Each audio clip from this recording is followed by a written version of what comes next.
मैं आपकी हिंदी टीचर पुष्पा वाजपेयी आज आपको आरोह के कबीर नामक पाठ से कबीर के पद की पहली व्याख्या आपको समझा रही हूँ। ध्यान दें, थोड़ा सा कबीर का जन्म परिचय सुने। कबीर का जन्म 1398 वाराणसी के पास लहर तारा नामक ग्राम में हुआ था। इन्होंने तमाम रचनाएं लिखी, जिसमें साखी, सबद, रमैनी संकलित हैं, और इनका मृत्यु 1518 बस्ती जिले के निकट मगहर में हुई। आगे यहाँ इन्होंने 4 पद प्रस्तुत किए हैं। तो पहले पद में कबीर ने परमात्मा को सृष्टि को कण कण में देखा है, परमात्मा को सृष्टि के कण कण में देखा है और उसे ज्योति रूप में स्वीकारा है। उन्होंने कहा है उसकी व्याप्ति चराचर संसार में दिखाई देती है, कोई भी ऐसी जगह नहीं है जहाँ पर परमात्मा न हो। इस प्रकार आप पद की व्याख्या सुने।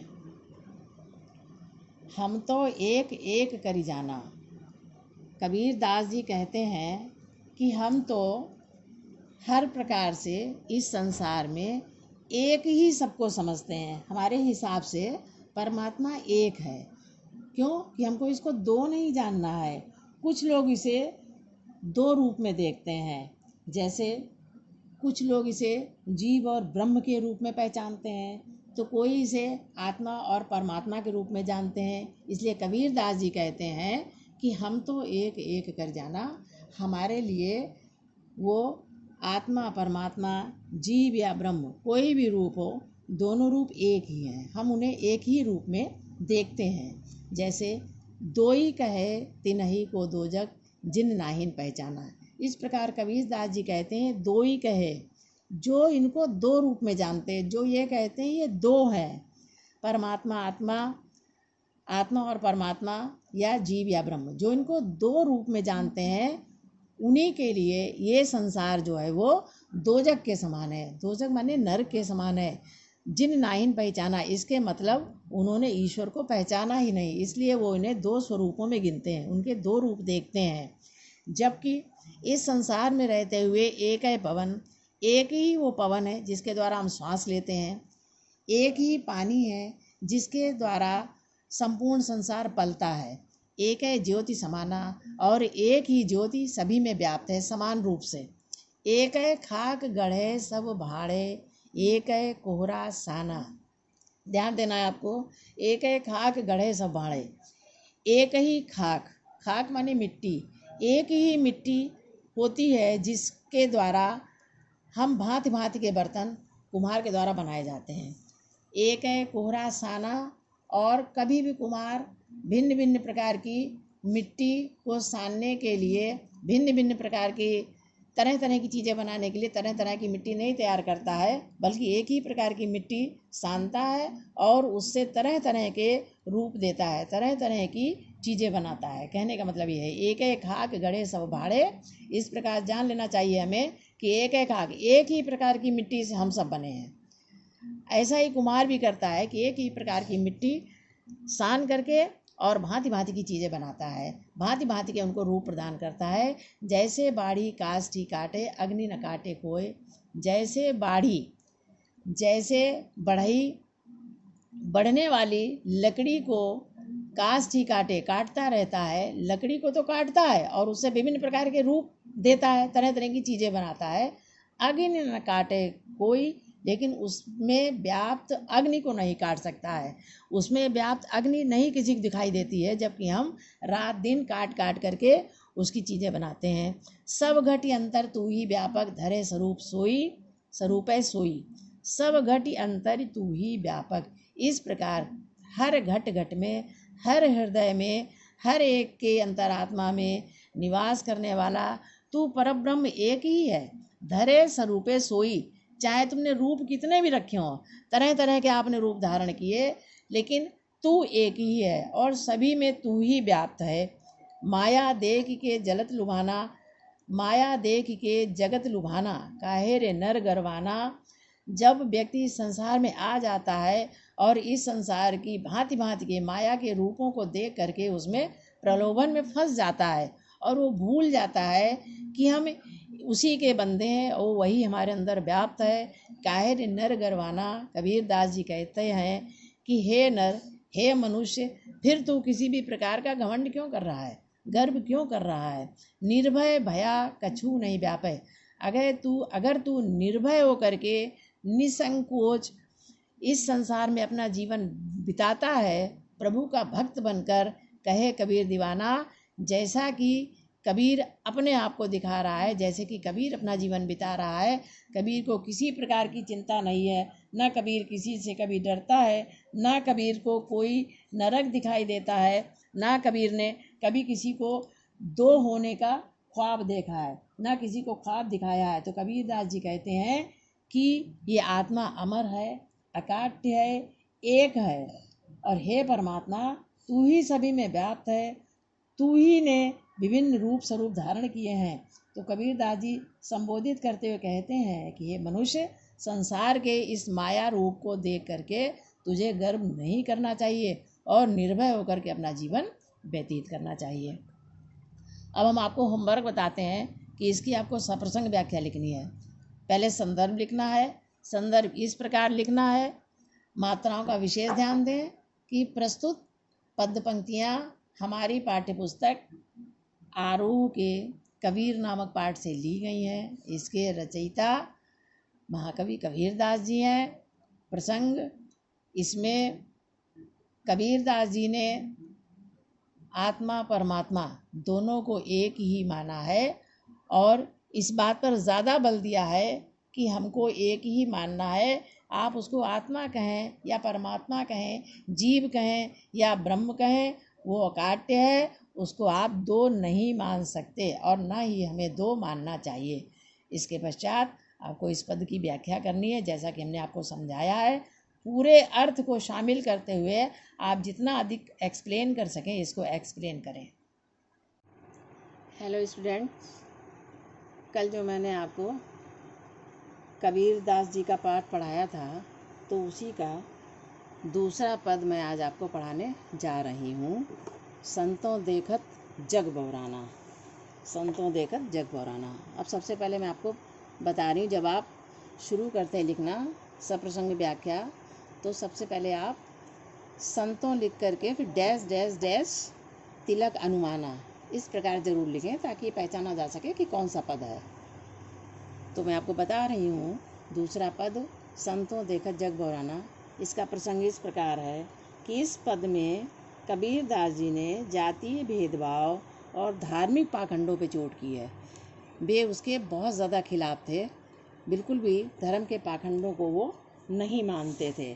इसलिए वो कह रहे हैं, संतों देखत जग बौराना।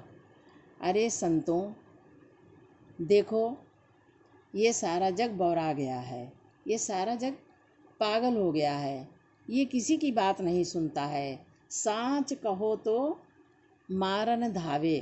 अगर इस संसार में रहने वाले व्यक्ति को, भक्त को हम कोई बात बताना चाहते हैं, किसी सच्चाई से अवगत कराना चाहते हैं, सत्य को दिखाना चाहते हैं, तो यह उल्टा हमको मारने को दौड़ता है और झूठे जगपतियाना और झूठ के पीछे दौड़ता है। जो लोग इन्हें झूठी बातें बता करके आगे ले जाना चाहते हैं, उन पर ये पतियाना मतलब विश्वास कर लेते हैं बहुत जल्दी। ये संसार की दशा है। नेमी देखा धर्मी देखा प्रात करे स्नाना। इस संसार में कबीर दास जी क्या कहते हैं कि इस संसार में मैंने बड़े बड़े नियम का पालन करने वाले देखे, बड़े बड़े धर्म के पाखंडों को कट्टरता से मानने वाले देखे। ऐसा है ये संसार। प्रात करे स्नाना, क्या इसकी दशा है कि अपने को शुद्ध करने के लिए प्रातःकाल उठते ही वो स्नान के लिए दौड़ते हैं कि हम पवित्र हो जाएं। आत्म मारे पखाने पूजे, लेकिन क्या है, क्या वो सही करते हैं? सिर्फ अपने शरीर को पवित्र करने के लिए वो स्नान के लिए दौड़ते हैं और स्नान कर लेते हैं, लेकिन वो नहीं पहचानते हैं कि परमात्मा का वास तो हमारे अंदर है। अपनी मनोभावनाओं को नहीं बदलना चाहते हैं। आत्म मारी पखाने ही पूजे, उसमें कछु नहीं ज्ञाना। आत्म मारी, और अपनी आत्मा को मार करके, अपनी आत्मा की कही हुई को नहीं सुनते हैं, अपनी आत्मा को मार करके पखाने ही पूजे, पत्थर को पूजते फिरते हैं। क्यों? कि उन्हें ढोंगी, कुकर्मी कट्टरतावादी धार्मिक लोगों ने उन्हें ऐसा बताया है, इसलिए वो आत्मा को मार करके पत्थर को पूजते हैं, जबकि उनमें कछ नहीं ज्ञाना, वो कुछ भी नहीं जानते हैं, वो पूर्णतः अज्ञानी हैं। बहुतक देखा पीर औलिया पढ़े किताब पुराना। कबीर दास जी कहते हैं हमने बड़े बड़े पीर पैगंबर मोहम्मद बड़े बड़े मुस्लिम लोगों को देखा है जो पढ़े किताब कुराना, कुरान को पढ़ते हैं जबकि कुरान की भाषा को नहीं समझते, और लोगों को भी वो कुरान पढ़ाते हैं, लेकिन उनको खुद नहीं पता है कि हम क्या पढ़ रहे हैं और हम क्या लोगों को पढ़ा रहे हैं, हम क्या लोगों को बता रहे हैं। वो सच्चाई को नहीं जानते हैं। कै मुरीद तदबीर बतावें उनमें उन्होंने ज्ञाना। लेकिन जो लोग उनकी बात को मान लेते हैं, थोड़ी देर के लिए उनकी बात को विश्वास कर लेते हैं, वे उनके मुरीद हो जाते हैं। और फिर क्या करते हैं, वो धर्म के ठेकेदार तदबीर बतावें, वो उनकी तकदीर के विषय में बताने लगते हैं। उनमें वो है जो ज्ञान है, लेकिन बस वो उतना ही तो बताएंगे जितना उन्हें ज्ञान है, और उतना ही वो समझते हैं कि जितना उनको बताया गया है। आसन मारी डिम्ब धरी बैठे मन में बहुत गुमाना। आसन मारी डिम्ब धरी बैठे, वो क्या करते हैं, आसन मारकर बैठ जाते हैं, और आसन मारकर डिम्ब धरी बैठे। डिम्ब धरी मतलब उनके अंदर इतना अहंकार आ जाता है, चार लोग उनके पीछे पीछे घूमने लगते हैं तो उनमें बहुत ज़्यादा अहंकार आ जाता है, मन में बहुत गुमाना, और वो उसी गुमान को मन में लेकर के, उसी अहंकार को लेकर के वो घूमते फिरते हैं और सबको बताते रहते हैं कि ऐसा करिए। पीपर पाथर पूजन लागे तीरथ गर बुलाना। पीपर पाथर पूजन लागे, और वो खुद भी पीपल और पत्थर की पूजा करते हैं, और अपने भक्त जनों को भी यही बताते हैं कि पीपर और पत्थर को पूजिए, इसी से आपको सब कुछ प्राप्त होगा। तीरथ गर बुलाना, और वो सब भूल जाते हैं, घमंड के कारण वो सब कुछ भुला बैठते हैं, बल्कि अंधविश्वास में जीते हैं, और पीपर और पत्थर को पूजते हुए तीर्थों में जाकर के अपने घमंड को और अधिक बढ़ाते हैं। इस वजह से वो संसार को भूल जाते हैं। टोपी पहन ली उन्होंने। कबीरदास जी कहते हैं माला पहने, ऐसे बहुत से लोगों को हमने देखा है जो माला पहने हैं, टोपी पहने हैं, छाप और तिलक लगाए हैं, लेकिन वो अनुमान नहीं लगा पाते हैं कि असली परमात्मा कहाँ है, असली परमात्मा को हम कैसे पूज सकते हैं, वो जरा सा भी नहीं जानते हैं। इसलिए वो लोगों को भी ऐसे ही बताते हैं। अब मैं आपको बताती हूँ होमवर्क आप कैसे करें। संदर्भ आपने एक बार लिख लिया है तो संदर्भ आपका वही रहेगा, उसको आप बार बार ना दोहरावें। प्रसंग लिखें उसके बाद, और प्रसंग के बाद फिर एक्सप्लेनेशन, व्याख्या करें। व्याख्या के बाद आप व्याख्या को आप बहुत अधिक, जितना अधिक व्याख्या कर सकें, एक्सप्लेन करें अपनी बात को, जैसे कि मैंने बताया है। फिर उसके बाद आप उसमें विशेष लिखें। विशेष में आप अलंकार लिखें, जैसे घर घर मंतर देत फिरत हैं, वो आत्म मारी पखाने पूजे, उसमें कछु नहीं ज्ञाना। बहुतक देखा पीर औलिया पढ़े किताब पुराना। जहाँ पर पीपर पाथर पूजन लागे, हाँ पीपर पाथर पूजन लागे तीरथ घर बुलाना। पीपर पाथर पूजन लागे, यहाँ पर पा वर्ण की आवृत्ति बार बार हुई है, इसलिए यहाँ पर अनुप्रास अलंकार है। तो इस प्रकार आपको जो भी अलंकार समझ में आए आप ज़रूर लिखें, और मेन चीज़ ये है कि गलतियाँ कम करें, मात्राओं पर अधिक ध्यान दें। ठीक।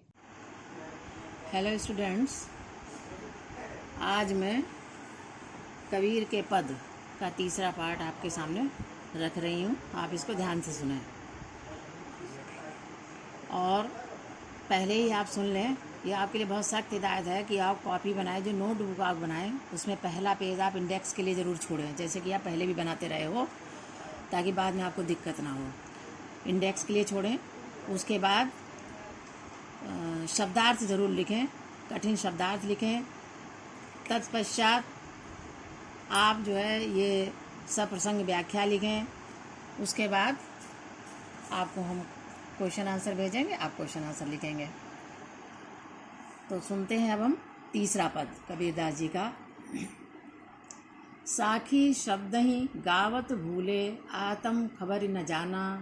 हिंदू कहे मोहि राम प्यारा तुर्क कहे रहीमाना। क्या कहना है कबीरदास जी कि ऐसे पाखंडी लोग जो गुरु बन बैठे हैं, चाहे वो हिंदू के गुरु हों और चाहे मुसलमान के गुरु हों, ऐसे लोग साखी और शबद गाते घूम रहे हैं दुनिया को समझाने के लिए कि हमने ब्रह्म को देखा है, हमने ही ईश्वर को देखा है और हम आपको बताएंगे, तभी आप ब्रह्म के बारे में, तभी आप समझ पाएंगे। आत्म खबर न जाना, ऐसे लोग जो उनको समझाते घूम रहे हैं, शिष्य बनाते घूम रहे हैं, वे अपने विषय में नहीं जानते हैं, वो अपने विषय में ही नहीं समझ पाए हैं, ना अपनी आत्मा के विषय में समझ पाए कि हम क्या हैं और हम काहे के लिए आए हैं। सिर्फ उनका एकमात्र यही तरीका है कि किसी तरीके से हमें ख्याति मिले और लोग हमको जान लें। हिंदू कहे मोहि राम प्यारा, कबीरदास जी कहते हैं कुछ हिंदू ऐसे हैं जो कहते हैं मुझे राम प्रिय है, मैं तो राम का भक्त हूँ। उसी प्रकार से मुसलमान कहता है कि मैं रहीम का भक्त हूँ, मुझे रहीम प्रिय है। और होता क्या है कि आपस में दो लड़ मुए, सिर्फ हिंदू राम के लिए और मुसलमान रहीम के लिए, दोनों आपस में तकरार करते हैं और अंत ये होता है कि दोनों लड़ करके मर जाते हैं। अंत में उनको क्या होता है, मरण प्राप्त हो जाता है। लेकिन मर्म न काहू जाना, लेकिन कोई भी उस राम और रहीम के मर्म को नहीं जान पाया कि वास्तविकता क्या है। कभी क्या किसी राम ने या किसी रहीम ने किसी को ये भेदभाव सिखाया है कि आपस में भेदभाव करिए? नहीं, दोनों के एक ही उपदेश है कि प्रेम से रहिए, एक दूसरे को इज्जत दीजिए, बड़ों का सम्मान कीजिए। लेकिन नहीं, यहाँ पर जहाँ पर हिंदू और मुसलमान पक्ष और विपक्ष की बातें आ जाती हैं, ऊंच नीच की बातें आ जाती हैं, धर्म भेद की बात आ जाती है, वहीं पर ही आपस में लड़ने लगते हैं। लेकिन उसके मर्म को समझने के लिए, उसको भेद को समझने के लिए तैयार नहीं है कि हमको किस तरीके जीना चाहिए, हम इस संसार में काहे के लिए आए हैं। घर घर मंत्र देते फिरते, इसका परिणाम क्या होता है कि 2-4 शब्द रट करके वो घर घर जाकर के मंत्र देते फिरते हैं, गुरु मंत्र प्रदान कर रहे हैं, शिष्य बना रहे हैं और अपनी महिमा का बखान कर रहे हैं। और होता क्या है कि वो धीरे धीरे करके उनमें अभिमान की भावना आ जाती है, उनमें घमंड की भावना आ जाती है, उनमें गर्व आ जाता है और वो भूल जाते हैं कि हम सब एक हैं, हमें कोई भी फ़र्क नहीं है। बस थोड़े से शिष्य बना लेने पर ही वो अपने को बड़ा अभिमानी समझने लगते हैं, बड़ा गर्व महसूस करते हैं। गुरु के सहित शिष्य सब बूढ़े। और ऐसे गुरु और शिष्य का होता क्या है, अंत क्या होता है, कहने का मतलब है, कबीरदास जी कहते हैं ऐसे गुरु सिर्फ जो अपनी महिमा को बखानते घूमते हैं, अपने अहंकार में चूर हो जाते हैं, ऐसे गुरु का अंत बहुत खराब होता है। और ऐसे गुरु के शिष्य का भी अंत बहुत खराब होता है। ये दोनों ही, गुरु सहित शिष्य, या यूं कहिए गुरु शिष्य दोनों ही अंत में भवसागर में डूब जाते हैं। इनका कोई भी इनको उबारने वाला नहीं मिलता है। अंत काल पछताना और अंत समय पर इन्हें पछताना ही पड़ता है, क्योंकि हाथ मल कर रह जाते हैं। इन्होंने गुरु और शिष्य, ना उन्होंने ये देखा कि मेरा गुरु कैसा है, ना गुरु ने ये देखा मेरा शिष्य कैसा है। बस दोनों एक दूसरे की तारीफ में लगे रहे और संसार को बेवकूफ़ बनाते रहे। तो कहे कबीर सुनो हे संतों, ये सब मर्म भुलाना। कबीरदास जी कहते हैं, हे सच्चे संतों, हे भक्तों, भगवान के भक्तों, ये सब मर्म भुलाना, ये सब मर्म को भूल गए हैं, दुनिया में आए और ये सब भ्रम जाल में फंस गए, इसलिए भ्रमित हो गए हैं। केतिक कहो कहा नहीं माने, सहजे सहज समाना। और इन पर आप कुछ अगर जोर डालें, कुछ अपनी सत्य को समझाना चाहें, कुछ कहना चाहें, केतिक कहो, इनसे आप कितना भी कुछ भी कहो, कितना भी नहीं समझाओ, लेकिन कहा नहीं माने। लेकिन ये आपका कहा नहीं सुनते हैं, क्योंकि ये तो भ्रमित है। ये जो इनको झूठी बकवास में फंसाते हैं, ये उन्हीं पर विश्वास करते हैं। सहजे सहज समाना, इनको ये नहीं पता है कि ईश्वर को बड़े ही सहज भाव से प्राप्त किया जा सकता है, ईश्वर को अहंकार से नहीं प्राप्त किया जा सकता है। और जितने भक्त जन हैं, जितने सच्चे सच्चे सन्यासी हैं, साधु जन हैं, बड़े ही सहज भाव से इनमें लीन हो सकते हैं, अपनी श्रद्धा अर्पित कर सकते हैं। आप इस प्रकार, आप जैसे आपको पहले बताया था, आप संदर्भ लिखें, फिर प्रसंग लिखें। इसमें जो कठोर लोग हैं अपने धर्म के प्रति, जो बहुत ज़्यादा अडिग लोग हैं, जो किसी की नहीं सुनते, उन लोगों पर कटाक्ष किया है कबीरदास जी ने। ये इसका प्रसंग है। और इसके बाद जैसा कि मैंने आपको समझाया है, इसकी व्याख्या, इसको बहुत अच्छे से आपको एक्सप्लेन करना है, बहुत साफ़ सुथरी भाषा में, बहुत अच्छी मात्राएं लगा करके, किसी प्रकार की गलती नहीं करना है। आपको हर समय याद रखना है कि हम आपसे दूर नहीं है, हम आपकी हर शब्द शब्द पर आप हमारी निगाह है। इसलिए आपको बहुत ही कायदे से लिखना है, जैसा कि हम आपको क्लास में भी समझाते रहे जो आप गलतियाँ करते हैं। और एक्सप्लेन करने के बाद, व्याख्या लिखने के बाद आपको विशेष लिखना है। जहाँ पर आपको अलंकार दिखाई दे, अलंकार लिखना है। जैसे घर घर मंत्र दे फिरत हैं, तो घर घर में क्या है, यहाँ पर पुनरुक्ति प्रकाश अलंकार। ध्यान दें आप इस बात पर, जहाँ पर एक शब्द जैसा का तैसा बार बार आए उसे पुनरुक्ति प्रकाश अलंकार कहते हैं। और भी आप इसमें देखिए ध्यान से, अनुप्रास अलंकार आपको जगह जगह आपको मिलेगा, जहाँ पर एक वर्ण की आवृत्ति बार बार हो। केतिक कहो कहा नहीं माने, इसमें का वर्ण की आवृत्ति बार बार हुई है, इसलिए यहाँ पर अनुप्रास अलंकार है। सहजे सहज में अनुप्रास अलंकार है। सा और हा वर्ण की आवृत्ति बार बार हुई है। इस प्रकार आप बहुत कायदे से अपना काम करें, बिल्कुल बिना गलतियों के साथ। और इंडेक्स के लिए पेज ज़रूर छोड़ें, बस, ठीक है। और बार बार इसका अभ्यास करते रहें ताकि आप इसको भूलें नहीं, ठीक है। धन्यवाद।